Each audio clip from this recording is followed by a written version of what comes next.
Yeah,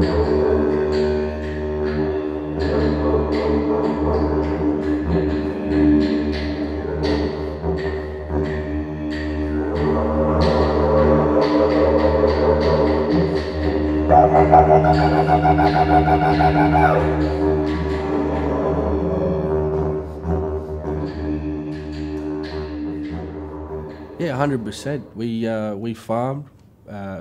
You'd call it permaculture, and it's basically creating ecosystems that we govern, and they govern themselves. So they're smaller ecosystems within the larger ones that we manage and take care of and start up. And the difference between our permacultures, or our way of agriculture and today's agriculture, is the renewal of the soil and the nutrients. And so with our systems and everything in place, and they relied on each other as a life support system, the nutrients would continue back into the soil, come back through the seed, come back through the plant itself. Today it's done differently. It's just, lay down your seed, bit of fertiliser, bit of water, up she rips, seed again, or over and over again. We had definitely different techniques, and we domesticated the plants over hundreds, if not thousands of years. The plants themselves changed. We had our staple diets, and we moved with the seasons. And we were primarily saltwater people. We lived in fishing villages. So we started aquacultures and fish traps. So our fish traps, also weir systems, kept water in the area when there's, especially freshwater places. In times of drought, or when there wasn't much rain, we had an abundance of water. And when floods had come through, our weirs ensured that the floods would pass through safely. And one of the big natural disasters that occurred for the first time was the loss of our weir systems through most of southeast Queensland.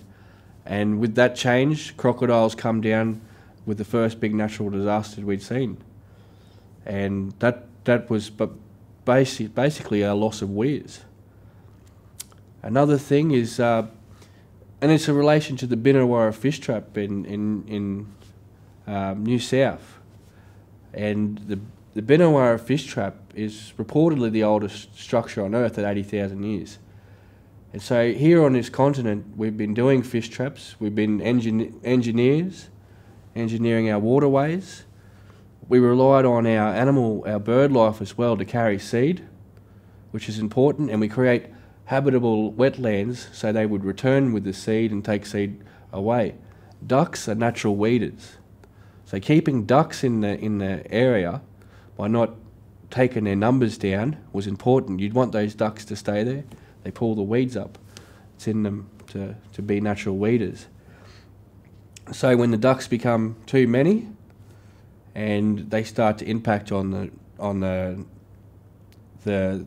plant life, our staple, like our wild rice, we'd knock down a few ducks, but never enough to chase them away, but keep them there. And if we had our nets put up on poles, and we'd ambush the ducks early in the morning, and get the ducks to fly into the net, drop the poles down, you wouldn't kill the ducks in front of each other, because that would create a bad scene. They'd remember, these fellas knocked us off here, what do we want to stay here for? So they would take the ducks away. But only to knock them down, because they knew they were doing good work. And help, it's part of their overall farming plan is to also incorporate animals. And that was all over the map with most of our techniques of agriculture and fishing, way of life.